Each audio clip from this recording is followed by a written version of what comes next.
Hey everybody, Nick Heisinga here with Off the Grid News. Planting season is finally upon us, and of course we need to talk about fertilizer. Properly fertilizing your plants can mean the difference between a meager harvest and a bounty. So what are the basics we need to know about how plants respond to fertilizers? Well, plants require 3 macronutrients, as well as many other micronutrients for healthy growth. These numbers can usually be found right on the front of the bag, and in this order: nitrogen, phosphorus, and potassium. We call this the NPK ratio. If you take a look at the analysis panel on the bag, bottle, or box, the numbers actually start to make some sense. They're percentages. The first number is nitrogen. Nitrogen helps to produce chlorophyll and speeds plant growth. If you've ever had a plant in your garden that's looking like it's starting to turn yellow, it's likely you have a nitrogen deficiency. But don't overdo the nitrogen if this happens. Your plant may recover, but it will never grow flowers or a sufficient root system. The second number is phosphorus. Phosphorus helps plants transfer their nutrients efficiently and aids in photosynthesis.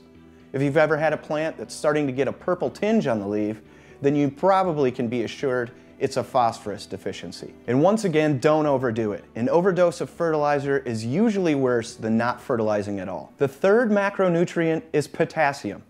Potassium helps to regulate the hydration of the individual cell of the plant. If you've ever had a plant that looks like it's wilted, but it's got plenty of water, it's likely that potassium is the culprit. Without sufficient potassium, both plants and fruits can end up malformed. If your soil does have good potassium content, you'll enjoy bigger fruits and better looking plants. So now that we know what these numbers mean, how do we choose the best fertilizer? Well, for general purpose, I usually choose a well-balanced fertilizer, such as this 3-4-3, and do half a dose. If you notice the same symptoms on your plants in a few days, give it another half dose. If you want to address a specific symptom, you can get something like this bone meal here, which is pretty much just going to address your phosphorus needs. Remember, taking it easy with fertilizer is always the best policy. Over-fertilized plants will always produce less than plants that aren't even fertilized at all. Keeping these facts in mind when addressing your soil concerns will help you to identify the problem and how best to solve them. For Off the Grid News, everybody, I'm Nick Heisinga. We'll see you next time.